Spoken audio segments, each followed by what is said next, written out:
संसार सिनेमा का, बातें बायोस्कोप की, बायोस्कोप की बातें।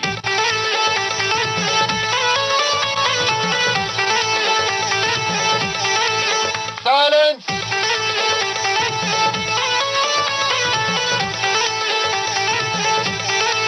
एक्शन।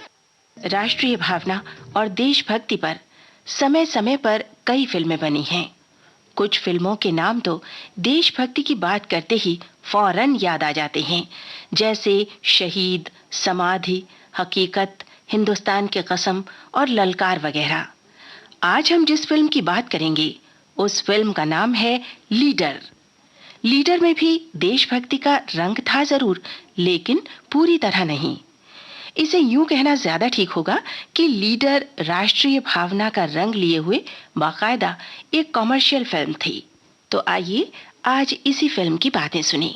बातों को खोजबीन कर हमारे लिए लाए हैं अशोक अय्यर, और उन्हीं के आलेख को आधार बनाकर ये प्रोग्राम तैयार हुआ है रिकॉर्डिंग इंजीनियर दिलीप कुलकर्णी और सहायिका उषा मेहता की मदद से।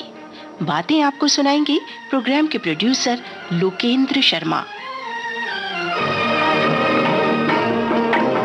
अपनी आजादी को हम हरगिज मिटा सकते नहीं, अपनी आजादी को हम हरगिज मिटा सकते नहीं। सर कटा सकते हैं लेकिन सर झुका सकते नहीं, सर झुका सकते नहीं। फिल्म लीडर की खास बात यह थी दोस्तों कि इस फिल्म की कहानी इसी फिल्म के हीरो दिलीप कुमार ने लिखी थी। फिल्म के निर्माता थे जॉय मुखर्जी के पिता एस मुखर्जी, जो कामयाब निर्माता होने के साथ साथ फिल्मालय स्टूडियो के संस्थापक भी थे।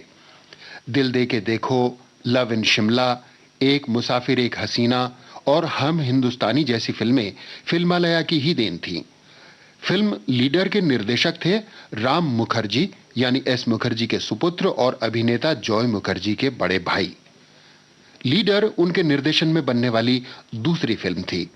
पहली फिल्म थी हम हिंदुस्तानी, जो सन 1960 में पर्दे पर आई थी। छोड़ो कल की बातें, कल की बात पुरानी, नए दौर में लिखेंगे मिलकर नई कहानी। हम हिंदुस्तानी, हम हिंदुस्तानी, हम हिंदुस्तानी। फिल्म हम हिंदुस्तानी और लीडर के निर्देशक राम मुखर्जी के बारे में एक बात और बता दूं आपको। वे हैं आज की मशहूर हीरोइन रानी मुखर्जी के पिता। जी हां, रानी मुखर्जी इन्हीं राम मुखर्जी की बेटी हैं। फिल्म लीडर सन 1964 में प्रदर्शित एक रंगीन फिल्म थी और सिनेमास्कोप में बनी थी। उस दौर में रंगीन और सिनेमास्कोप प्रिंट भारत में नहीं बनते थे, इसलिए यह काम लंदन में करवाया गया। फिल्म की जितनी शूटिंग होती उसके निगेटिव लंदन भेजे जाते और वहीं से रश प्रिंट बनकर आते।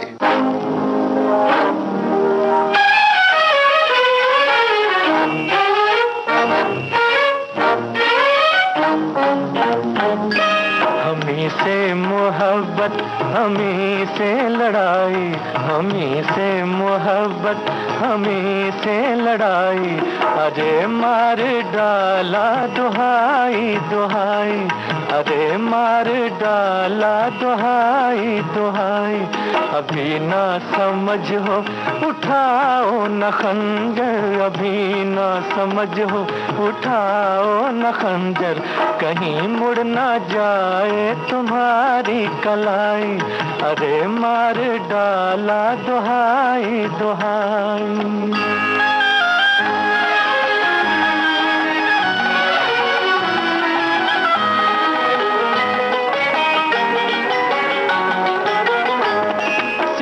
आज मुझ पर जो तुम ढा रही हो, बड़ी खूबसूरत नजर आ रही हो।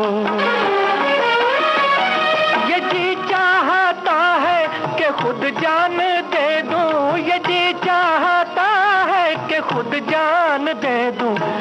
मोहब्बत में आए न तुम पर बुराई, अरे मार डाला दुहाई दुहाई।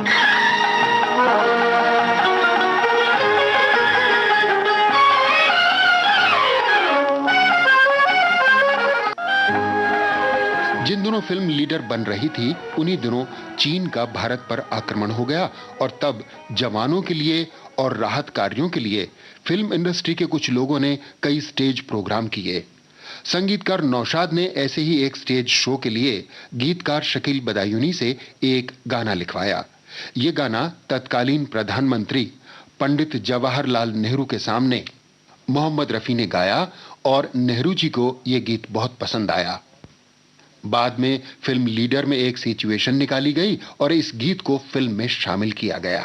हमने सदियों में ये आजादी की नेमत पाई है, हमने ये नेमत पाई है। सैकड़ों कुर्बानियां देकर ये दौलत पाई है, हमने ये दौलत पाई है। मुस्कुरा कर खाई है सीनों पे अपने गोलियां, सीनों पे अपने गोलियां। कितने वीरानों से गुजरे हैं तो जन्नत पाई है। खाक में हम अपनी इज्जत को मिला सकते नहीं, अपनी आजादी को हम हरगिज़ मिटा सकते नहीं।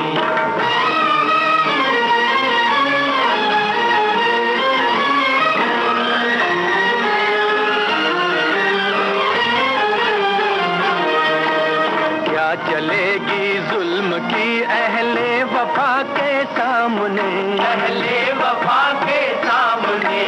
आ नहीं सकता कोई शोला हवा के सामने, शोला हवा के सामने।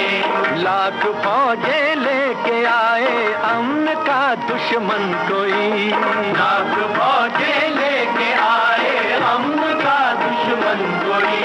रुक नहीं सकता हमारी एकता के सामने।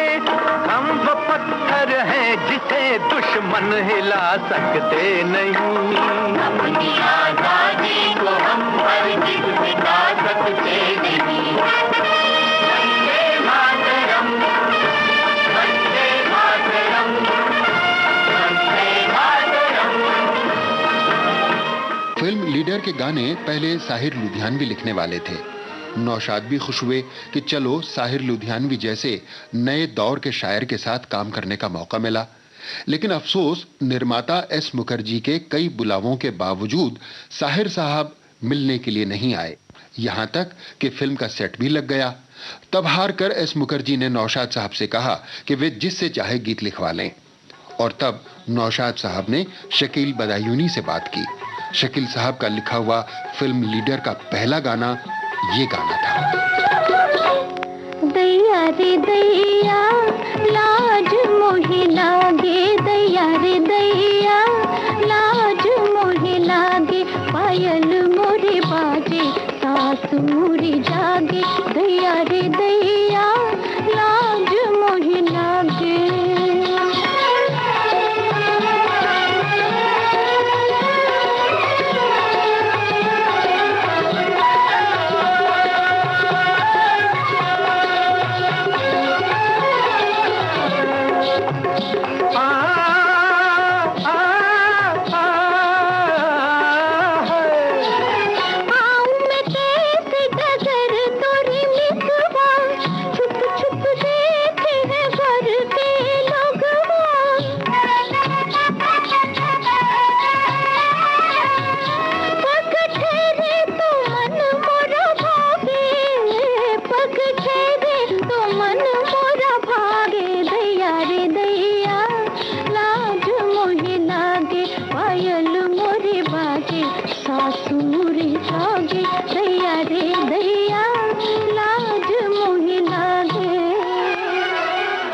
फिल्म लीडर की प्लानिंग रंगीन या सिनेमास्कोप फिल्म के रूप में नहीं हुई थी। ये फिल्म बड़े साधारण बजट के साथ ब्लैक एंड व्हाइट में शुरू की गई थी। कहानी भी कुछ और थी। बाद में निर्माता और निर्देशक ने अपना इरादा बदला और ब्लैक एंड व्हाइट में जितने भी फिल्म शूट की गई थी उसे रद्दी की टोकरी में डालकर नए सिरे से नई कहानी पर रंगीन सिनेमास्कोप फिल्म को बनाना शुरू किया। इस नई कहानी के हिसाब से फिल्म की हीरोइन एक राजकुमारी थी, इसलिए भव्य सेट्स लगवाए गए और लीडर का नक्शा ही बदल गया, मानो किसी कुटिया को ताजमहल में तब्दील कर दिया गया।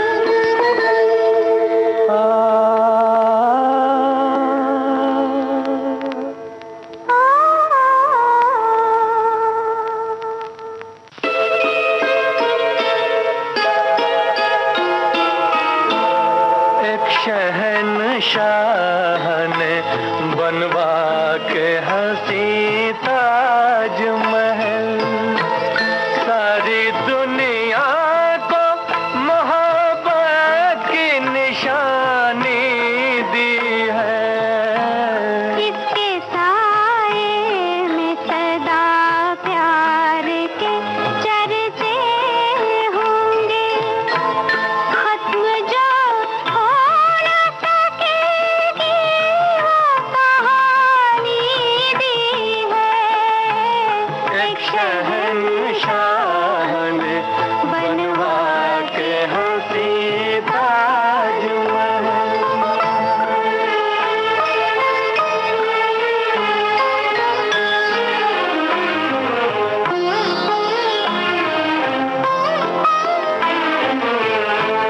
राग श्याम ललित पर आधारित ये गाना फिल्म लीडर में दिलीप कुमार और वैजयंती माला पर ताजमहल के परिसर में फिल्माया गया था।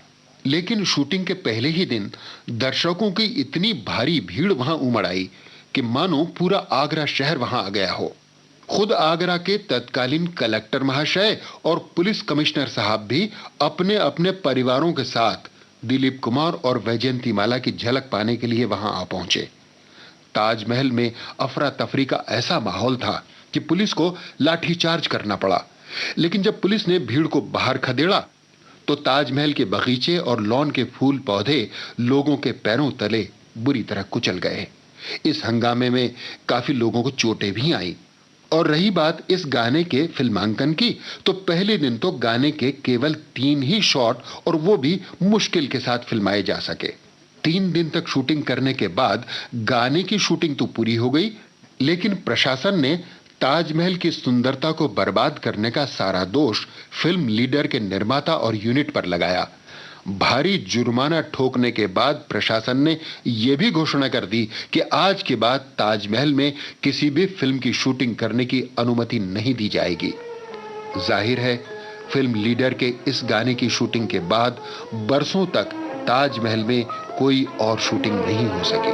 ताज वो शम्मा है उल्फत के सनम खाने की, जिसके परवानों में मुफलिस भी है जरदार भी है।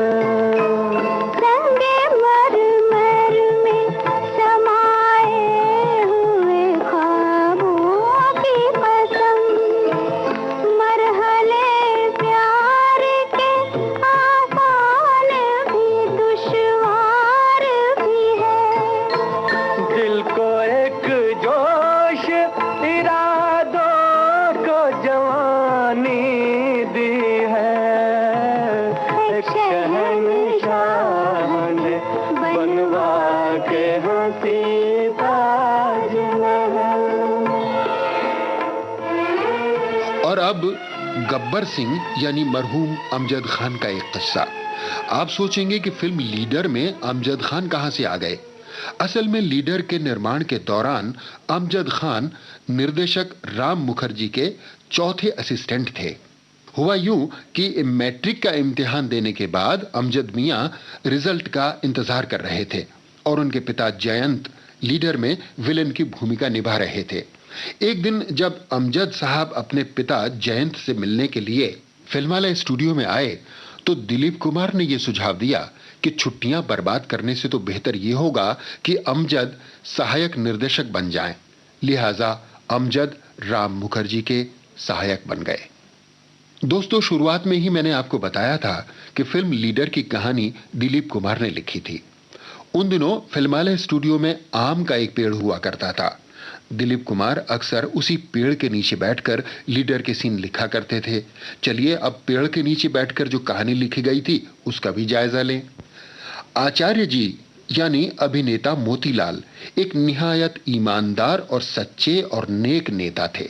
वे हमेशा जनता का हित चाहते थे और अक्सर जनता को अपने फर्ज और अपने अधिकारों की याद दिलाया करते थे। इलेक्शन मिलजुल कर एक जिंदगी बसर करने का तरीका है। चाहे तो हम लोग तलवार के जोर से एक दूसरे पर हुकूमत कर सकते हैं, या अपने नुमाइंदे चुनकर अपनी ही, हम सब की एक गवर्नमेंट बना सकते हैं। अच्छी जिंदगी बसर करने के लिए जरूरी है एक अच्छी गवर्नमेंट, और एक अच्छी गवर्नमेंट के लिए जरूरी है अच्छे लोग।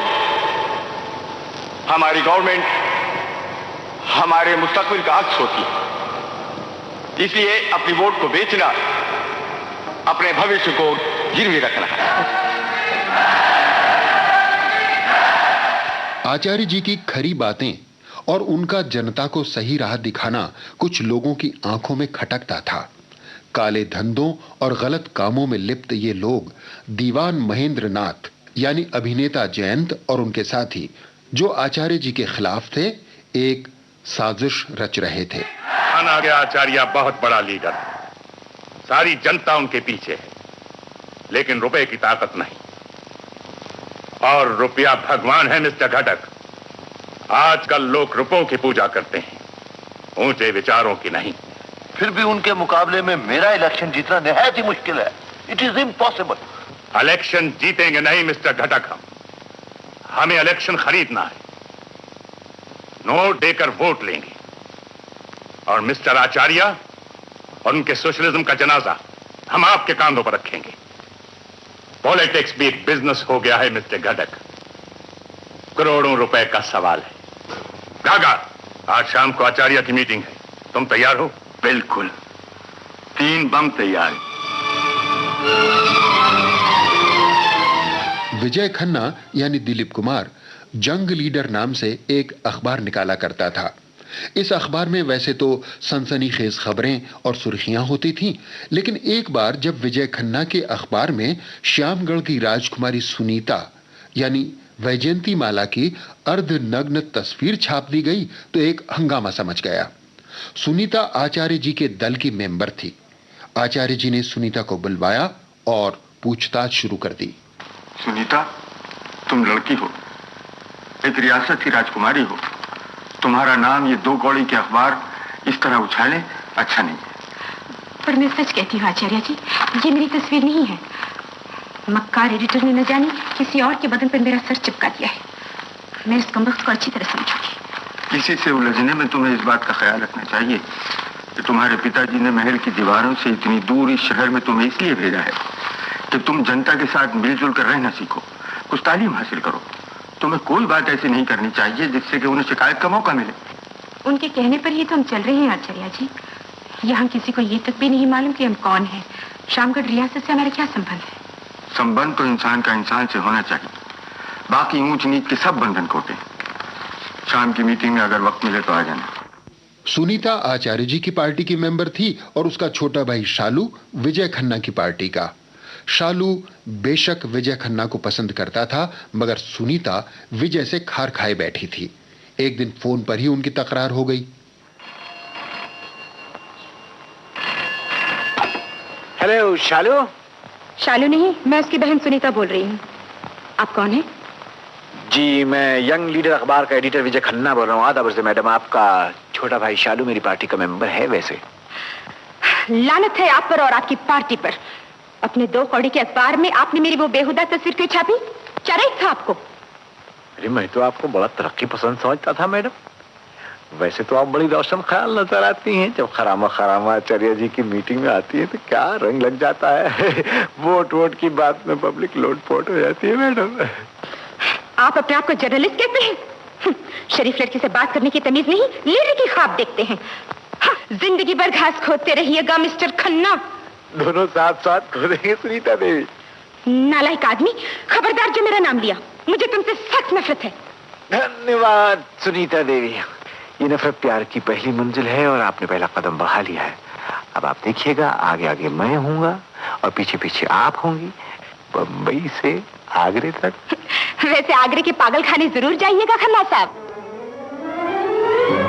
आचार्य जी खुद इस हकीकत से वाकिफ थे कि कुछ लोग उन्हें रास्ते से हटाना चाहते हैं, लिहाजा एक बार अपने भाषण में उन्होंने ये सच्चाई जनता के सामने रख दी। मैंने सुना है कि कुछ बड़े और खुदगर्ज लोग अपने पैसे के बल पर मुझे अपने रास्ते से हटा देना चाहते हैं। बहुत मुमकिन है कि वो अपने इस मकसद में कामयाब हों। आपको यह भी मालूम होना चाहिए कि इसकी बुनियाद आपके वोटों पर रखी जाएगी, जिनकी जड़ों को आपकी लगन, आपकी जद्दोजहद का खून जिंदगी देगा। इस सोशलिज्म का ऊंचा धर्म इस नीले आकाश के नीचे सूरज की रोशनी की तरह फैलता जाएगा।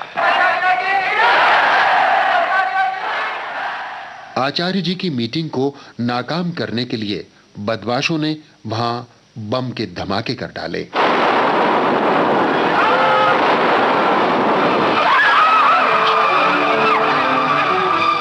बम के धमाके से डरी हुई जनता भाषण से उठकर इधर उधर भागने लगी।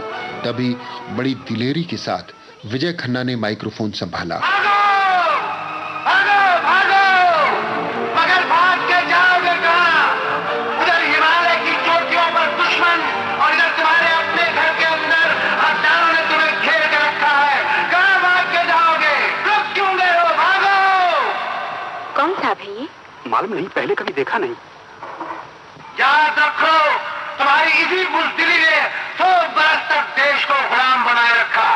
याद रखो कि डूबती हुई कश्ती से भागने वाले कभी साहिल का मुंह तक नहीं देखते। याद रखो, तुम सब उस बापू के बेटे हो जिसके इरादे चट्टानों की तरह मजबूत थे। तुमने हंस हंस कर जलियांवाला बाग में अपने सीने पर गोलियां खाई थी। तुमने भगत सिंह के साथ फांसी के तख्ते पर आजादी का गीत गाया था और तुमने जवाहरलाल नेहरू के साथ कदम से कदम मिलाकर चलने की कसम खाई थी। लेकिन अब ये बुज़दिली क्यों? किस मुंह से ये डरपोक चेहरे अपने आप को हिंदुस्तानी कह सकेंगे? आओ और मैदान में डट जाओ। आओ और तूफान बन के बुराइयों का सर कुचल दो। आओ और ललकार के अपने दुश्मनों से कह दो कि हम सब सर कटा सकते हैं लेकिन सर झुका सकते नहीं। वक्त की आवाज के हम साथ चलते जाएंगे, साथ चलते जाएंगे। हर कदम पर जिंदगी का रुख बदलते जाएंगे, बदलते जाएंगे। गर वतन में भी मिलेगा कोई गद्दारे वतन, कोई गद्दारे वतन। अपनी ताकत से हम उसका सर कुचलते जाएंगे। एक धोखा खा चुके हैं और खा सकते नहीं। अपनी आजादी को हम हरगिज़ मिटा सकते नहीं। वंदे मातरम, वंदे मातरम। ये गीत इस फिल्म का सबसे लोकप्रिय गाना था। पर्दे पर दिलीप कुमार इस गीत को हजारों की भीड़ के सामने मंच पर खड़े होकर गाते हुए दिखाई देते हैं, लेकिन मैंने कहा दिखाई देते हैं, असल में उनके सामने 100 या 200 से ज्यादा लोग नहीं थे। हुआ यूं था कि शूटिंग के लिए भीड़ जुट नहीं पाई, लेकिन तभी निर्देशक राम मुखर्जी को यह पता चला कि बंबई की चौपाटी पर एक विशाल रैली का आयोजन हुआ है। राम मुखर्जी तुरंत चौपाटी पहुंचे और वहां मौजूद विशाल जनसमूह को कैमरे में कैद कर लिया। दूर से ही मंच के कुछ शॉट भी ले लिए। फिर उसी तरह के मंच का सेट लगवाया गया और दिलीप कुमार के सीन और चौपाटी की भीड़ दोनों दृश्यों को जोड़कर ये गाना फिल्माया गया। हम वतन के नौजवान हैं, हमसे जो टकराएगा, हमसे जो टकराएगा, वो हमारी ठोकरों से खाक में मिल जाएगा, खाक में मिल जाएगा। वक्त के तूफान में बह जाएंगे जुल्मों सितम, आसमां पर ये तिरंगा उम्र भर लहराएगा। जो सबक बापू ने सिखलाया भुला सकते नहीं, सर कटा सकते हैं लेकिन सर झुका सकते नहीं।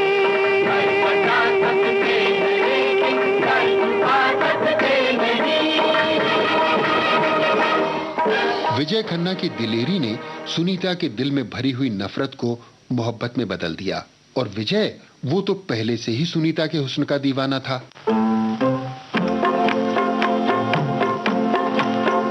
तेरे हुस्न की क्या तारीफ करूं, तेरे हुस्न की क्या तारीफ करूं। कुछ कहते हुए भी डरता हूँ, कहीं भूल से तू न समझ बैठे कि मैं तुझसे मोहब्बत करता हूँ। मेरे दिल में कसक सी होती है, मेरे दिल में कसक सी होती है। तेरी राह से जब मैं गुजरती हूँ, इस बात से ये न समझ लेना कि मैं तुझसे मोहब्बत करती हूँ।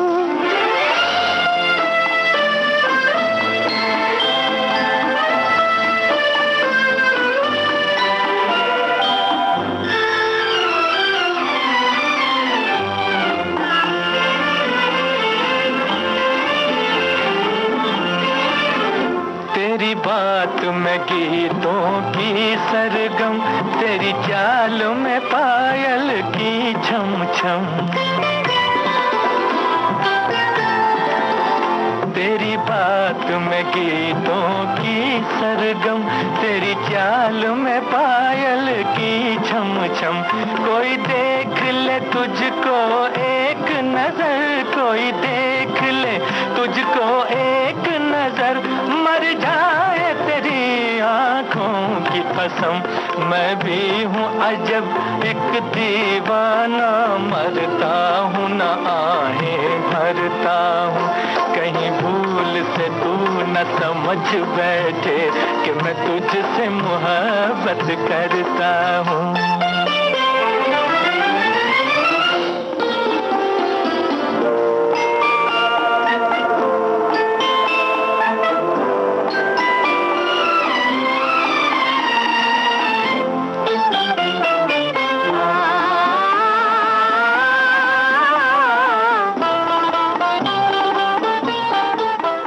राजकुमारी सुनीता की खूबसूरती और उसकी बेशुमार दौलत के कारण श्यामगढ़ का जनरल महीपत भी उसे अपना बनाना चाहता था, लेकिन वहीं दीवान महेंद्रनाथ भी सुनीता की शादी अपने बेटे से करने के मंसूबे बना रहा था।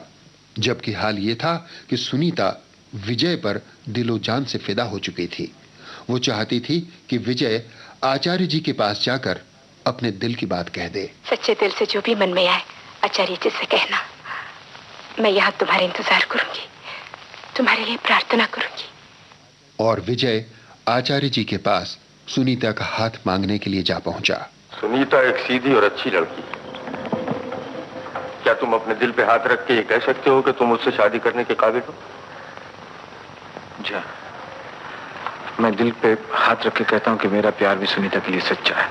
अगर तुम्हारा प्यार सच्चा है तो इतने दिनों तक अपने बारे में सुनीता को धोखा क्यों देते रहे? वो तो ऐसा था आचार्य जी की वो सिचुएशन ही कुछ उलझ गई थी। मेरे माँ बाप है ना, दरअसल में वो मेरी जबरदस्ती शादी करा देना चाहते थे और मैं उस शादी से भाग रहा था। मैं जब भागा तो लड़के भी मेरे पीछे भाग लिए, लड़के जो भागे तो पुलिस भी मेरे पीछे हुई। अब बताइए मरता क्या ना करता, मुंह से एक दो बातें गलत निकल गई।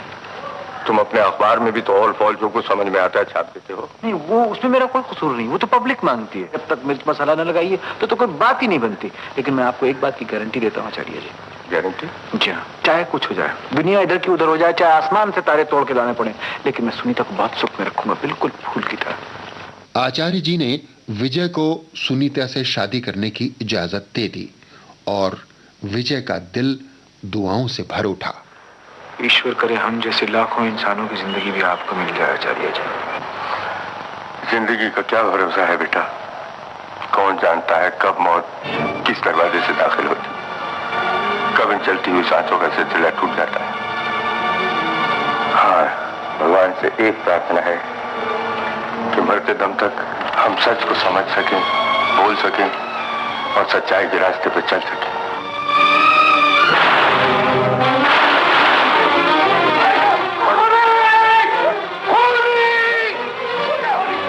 कौन जानता था कि जिंदगी का सार बताने वाले आचार्य जी की जिंदगी के यही आखिरी पल थे। दीवान महेंद्र नाथ की साजिश के कारण उसी घड़ी आचार्य जी को उसी वक्त किसी ने गोली मार दी।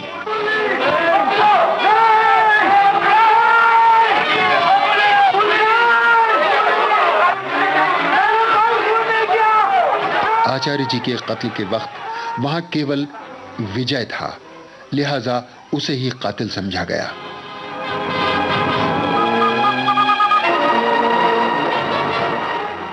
दूसरी तरफ दीवान महेंद्र नाथ के यहां आचार्य जी की मौत का जश्न मनाया जा रहा था। का यह है तुम्हारे काम की कीमत, गिन लो। आप साहूकार लोग हैं दीवान साहब, मुझे भरोसा है अगर आप लोग उसे खत्म न करते तो वो आप लोगों को खत्म कर देता। बिल्कुल ठीक है। अब आपका इलेक्शन तय है मिस्टर घटक। गारंटेड। कांग्रेचुलेशन।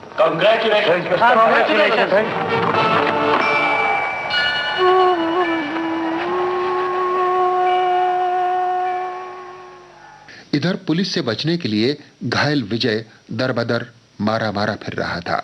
वो एक मंदिर में जा छुपा जहां सुनीता उससे मिलने के लिए आई। ये तुम्हें क्या हो गया विजय? ये क्या हो गया? सुनीता, मैंने किसी का खून नहीं किया, मैं सच कहता हूँ। मैं क्या हुआ? क्या हुआ विजय? मेरा जख्म ठीक। घबराओ नहीं विजय, सब ठीक हो जाए। अच्छा हुआ तुम आ गई सुनीता, अच्छा हुआ तुम आ गई। अच्छा हुआ तुम आ गई। एक तरफ दीवान महेंद्र नाथ के आदमी और दूसरी तरफ पुलिस। दोनों से बचने के लिए विजय यहां से वहां भटकता फिर रहा था, लेकिन सुनीता हर कदम पर उसके साथ थी।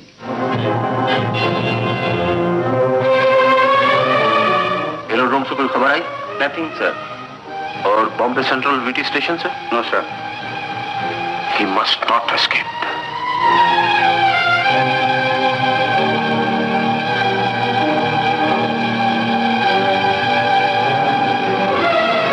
देखो विजय, अंधेरी रात में आज चारों तरफ दिवाली के दिए चमक रहे हैं। ऐसे वक्त तो दुखी से दुखी दिल में भी आशा की एक जोत जाग उठती है। फिर तुम इस तरह उदास क्यों बैठे हो? मेरे मन में आशा की कोई किरण नहीं है सुनीता। अपनी ही नादानियों के कारण उस सहमे हुए जानवर की सी हालत हो गई है। और शिकारी कुत्तों से बचने के लिए जंगल की झाड़ियों के पीछे पीछे छुपता फिरता है। नहीं विजय, ठीक कहता हूँ सुनीता। अच्छे ऐसे नहीं कहते। दिन भर सुनीता, दिन भर उनको कातिलों का डर लगा रहता है और रात होती है तो फांसी के सपने देखता रहता हूँ मैं। मेरे पास आओ और पास। जानते हो, दिवाली अंधेरे पर उजाले की जीत का त्योहार है, सच्चाई के विजय का त्योहार है। और विजय तो तुम्हारा अपने ही नाम है ना? तो क्यों? अब क्यों मुस्कुराए? तुम्हारी बातों पे प्यार आ गया।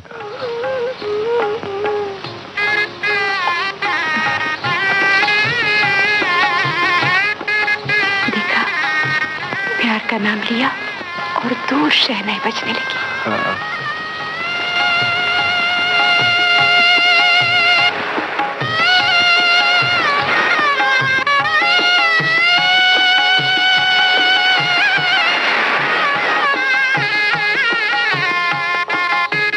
ये गरीब मछेरे भी दिन रात मौत से खेलते हैं, तूफानों से टक्कर लेते हैं, फिर भी आज की रात खुशियां मना रहे हैं। आओ हम भी उनकी खुशियों में शामिल हो जाएं। मन उदास है सुनीता। ऐसा ना कहो, दिवाली की रात उदास रहना अशुभ है। चलो विजय, हम भी अपनी आशाओं के दीप जलाकर खुशियों के गीत गाएं। मेरा मन कहता है कुछ अच्छा ही होगा।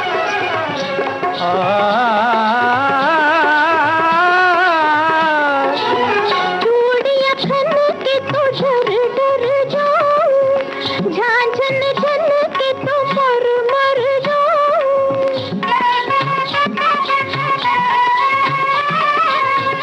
बंधे पग में शर्म के धागे, बंधे पग में शर्म के धागे। दैया रे दैया, लाज मोहे लागे, पायल मोरे बाजे, सास मोरे जागे।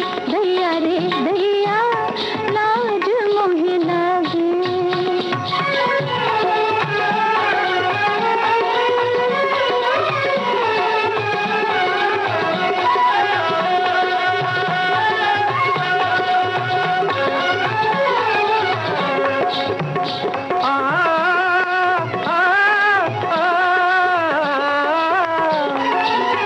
नन्नती रोके देवर मोरा टोके, चले न बहाने चले न कोई धोखे।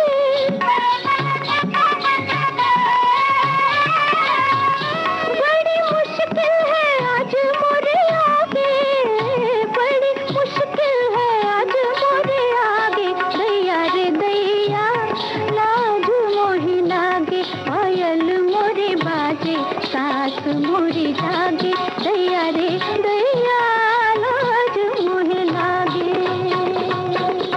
सुनीता ने विजय को अपनी रियासत श्यामगढ़ में ले जाने का फैसला किया। इधर दीवान महेंद्रनाथ को भी ये खबर मिल ही गई। गजब हो गया दीवान साहब, हमने संगली गांव तक विजय का पीछा किया, मगर वो वहां से बेस बदलकर हमारे हाथ से निकल गया। और उसके साथ आपके दोस्त श्यामगढ़ के महाराज की बेटी भी है। बेवकूफ, इडियट। राजकुमारी अपनी रियासत की सरहद में भी पहुंच गई होगी। देखो तुम ऐसा करो, फ्लाइंग क्लब जाकर मेरा हवाई जहाज लो और उनके पीछे जाओ। राजमहल में दाखिल होने से पहले विजय खन्ना को खत्म कर दो।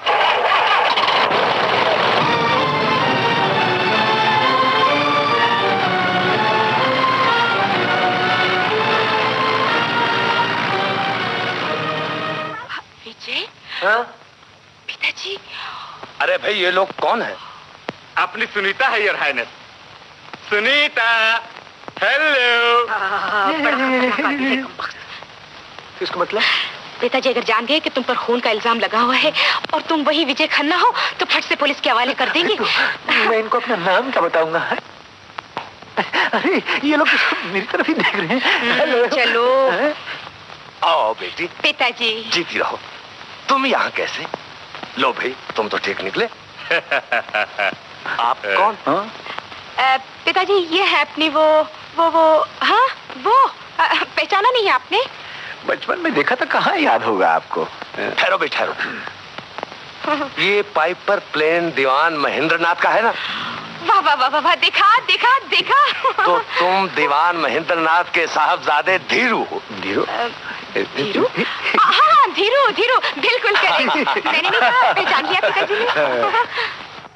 श्यामगढ़ में सुनीता के स्वागत में एक शानदार पार्टी रखी गई, जहां विजय ने शराब पीकर बहकने का एक झूठा ड्रामा किया। हमारी राजकुमारी जी के आने की खुशी में आज रात को एक शानदार दावत है।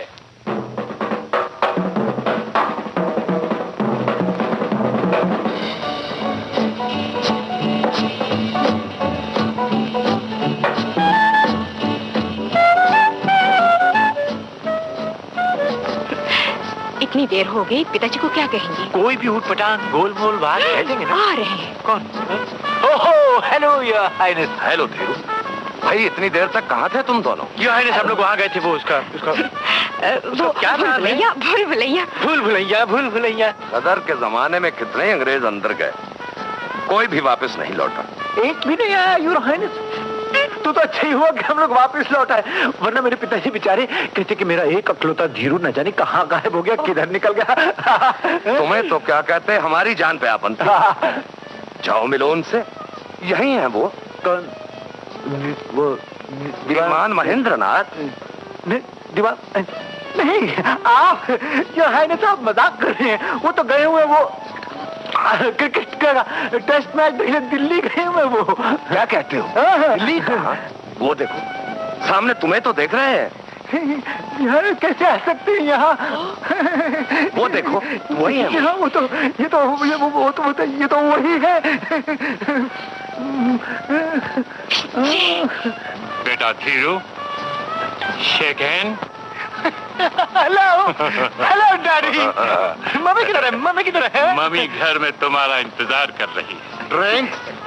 अरे साहब आपको बोल दिया ना कि हमको अपने डैडी से बात करने दीजिए। आप घड़ी घड़ी बीच में ड्रिंक्स ड्रिंक्स ड्रिंक्स लगाया हुआ आपने। Daddy bye bye. ठहरो, पार्टी खराब मत करो, मेरे साथ आओ। बेरा स्कॉच। चीयर्स। ये लो चीयर्स। डैडी वो मैं पी के बैठ जाऊंगा और मेरे मुंह से कुछ उल्टा सीधा निकल जाएगा डैडी। और अगर मेरे मुंह से कुछ उल्टा सीधा निकल गया तो? No daddy please. Cheers cheers cheers cheers cheers cheers.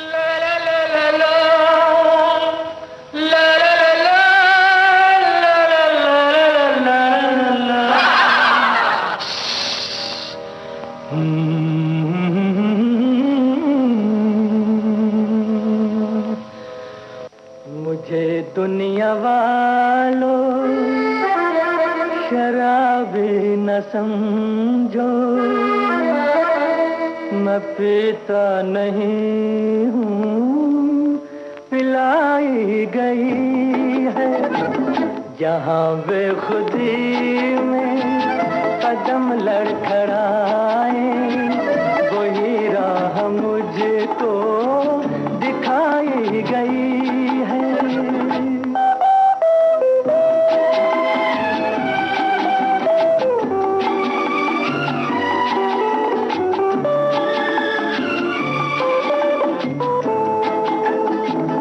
नशे में हूँ लेकिन मुझे ये खबर है कि इस जिंदगी में सभी पी रहे हैं। किसी को मिले हैं झलकते प्याले, किसी को नजर से पिलाई गई है। मुझे दुनिया वालों शराबी न समझो, मैं पीता नहीं हूँ, पिलाई गई है।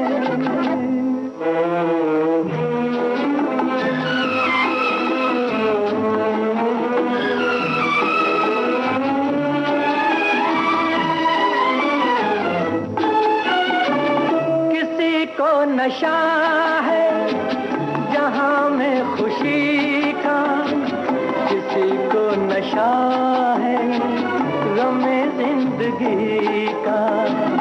कोई पी रहा है लहू आदमी का, हर एक दिल में मस्ती रचाई गई है।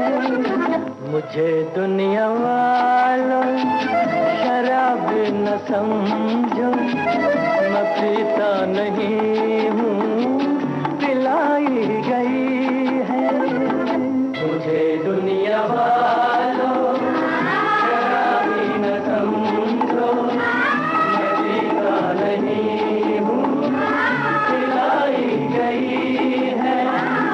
जहाँ बेखुदी में कदम लड़खड़ाए, वही राह मुझको दिखाई गई है।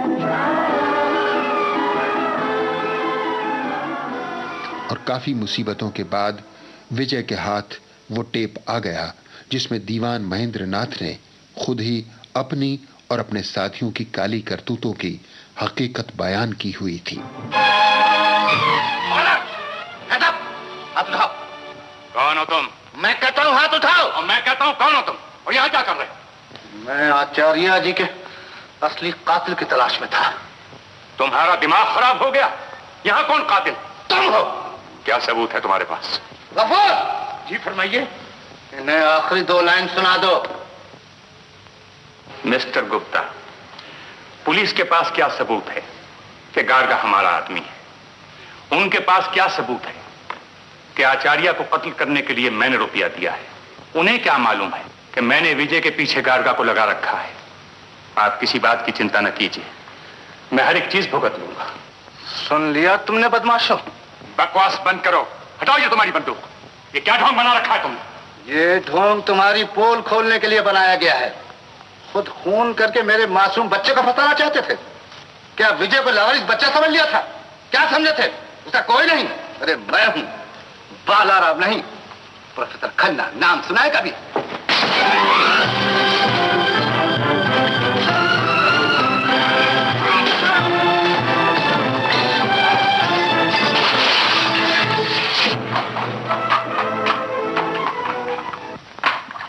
क्या हुआ?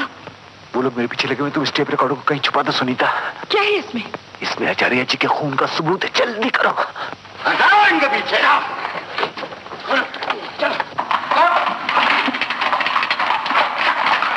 सुनीता कहाँ है? रिकॉर्ड किया हुआ टेप कहाँ है? मैं पूछता हूँ, रिकॉर्ड किया हुआ टेप कहाँ है? कभी नहीं बताऊंगी। मेरी जान ले लगे तो भी नहीं बताऊंगी। हमारे रास्ते से हट जा जाहिल। बता टेप कहाँ है? मैं अपने विजय को धोखा नहीं दूंगी। मर जाऊंगी लेकिन तुम्हें कुछ नहीं बताऊंगी। कुछ नहीं बताऊंगी। नहीं बताऊंगी। विजय ने पुलिस और जनता दोनों पर यह सच्चाई जाहिर करनी चाहिए, लेकिन पुलिस ने विजय को घेर लिया। ये एकदम गलत बात है। मैंने कोई खून नहीं किया। मैं निर्दोष हूँ। अगर तुम निर्दोष हो तो पुलिस से भागते क्यों फिरे? महल में झूठे नाम से क्यों दाखिल? गुंडे, तुम्हें अपने जुर्म का इकबाल करना होगा। मैंने कोई जुर्म नहीं किया साहब। ये पिस्तौल तुम्हारे हाथ में थी, तुम उनकी लाश के पास खड़े थे। लेकिन मैंने उनका खून नहीं किया। अगर तुमने खून नहीं किया तो किसने किया? दीवान महेंद्र नाथ और उनके साथियों ने उनका खून करवाया है। गार्गा ने उन पर गोली चलाई है। मैंने ये ठीक बात है। राजकुमारी सुनीता के पास इस बात का सबूत भी है। कहाँ है राजकुमारी? राजकुमारी महल में है। राजकुमारी महल में नहीं है, उनका कोई पता नहीं चलता। उन्होंने गायब किया है। तुम्हारी सुनीता हमारे कब्जे में है बाबू। अगर तुमने कोर्ट में हमारे खिलाफ अपना मुंह खोला तो उसका खून तुम्हारी गर्दन पर होगा। कमजोर, चला जाए यहाँ से कमजोर।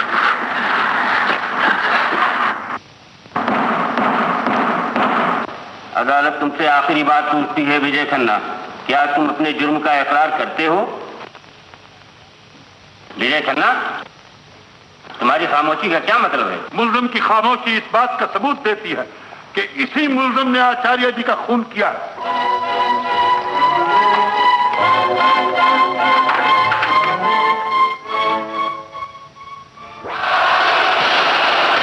विजय खन्ना, तुम चारों तरफ से पुलिस की गोलियों की इज्जत में हो। यहाँ से भाग निकलना तुम्हारे लिए नामुमकिन है। अपने आप को सीधी तरह पुलिस के हवाले कर दो। अपनी सारी गोलियां मेरे सीने में गाड़ दीजिए और मेरी लाश को मेरे इन हजारों भाइयों की ठोकरों के हवाले कर दीजिए। लेकिन आज मैं इन खूनी दरिंदों के चेहरों पर से इनकी शराफत का झूठा पर्दा नोच कर फेंक दूंगा। मैं अब सब भाइयों पर यह साबित कर दूंगा कि हुकूमत की बागडोर को अपने हाथ में लेने के लिए, इस इलेक्शन को जीतने के लिए इन्हीं लोगों ने आचार्य जी का खून किया है।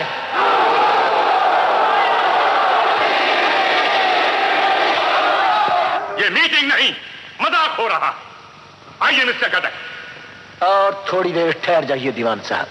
भाइयों, शहर के मशहूर रईस दीवान महेंद्र नाथ की बातचीत का टेप किया हुआ रिकॉर्ड हम जनता की अदालत के सामने रखते हैं।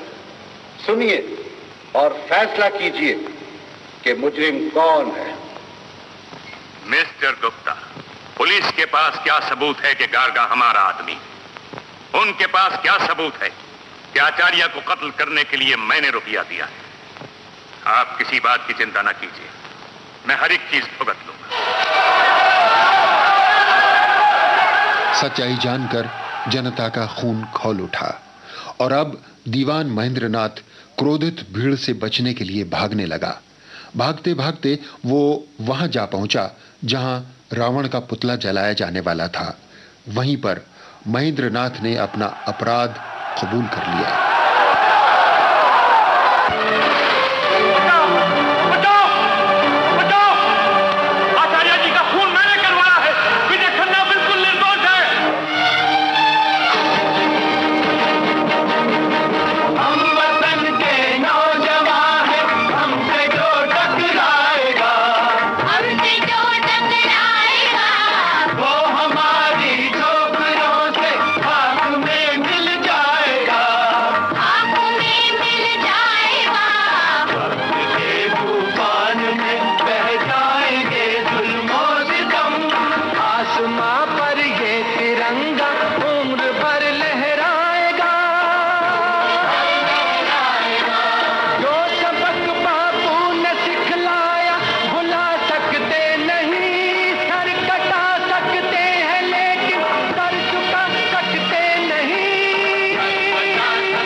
विजय बेगुनाह साबित हुआ और सुनीता की मोहब्बत पर जो गमों के बादल छा गए थे वो भी छट गए।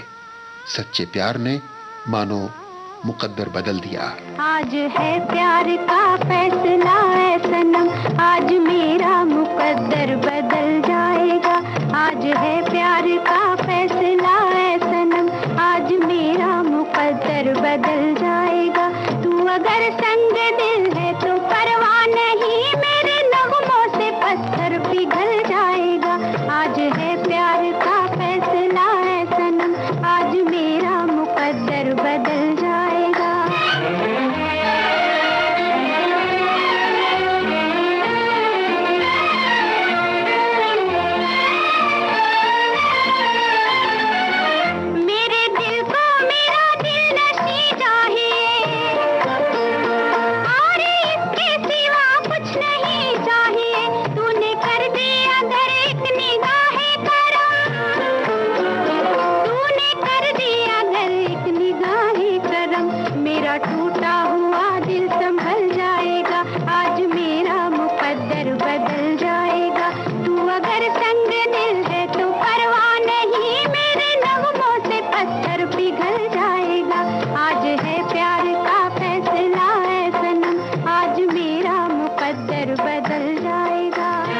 फिल्म लीडर सन 1964 में रिलीज हुई थी।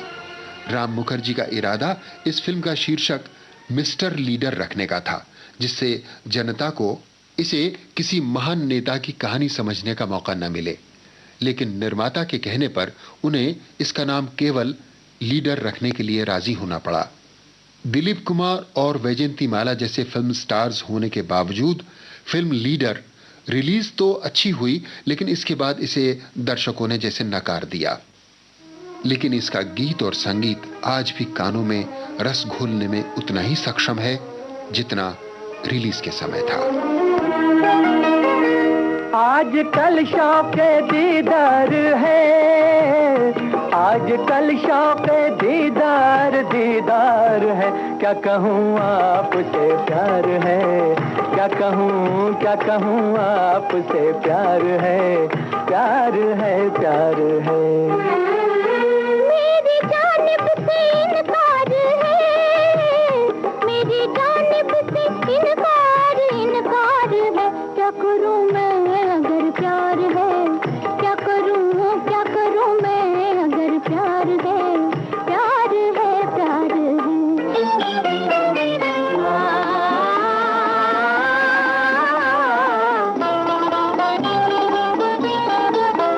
मेरे सामने जब तू आता है, जी धक से मेरा हो जाता है।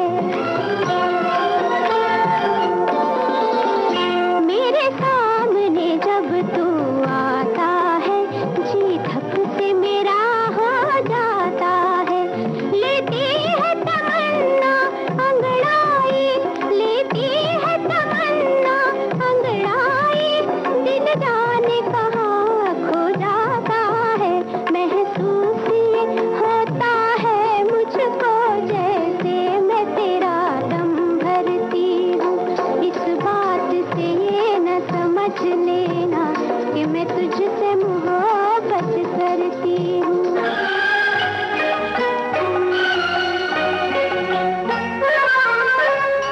करो खून तुम यूं ना मेरे जिगर का, बस एक बार काफी है तिरछी नजर का। यही प्यार को आजमाने के दिन है, यही प्यार को आजमाने के दिन है। किए जाओ हमसे यूं ही बेवफाई, हमी से मोहब्बत हमी से लड़ाई। अरे मार डाला दुहाई दुहाई। ओ,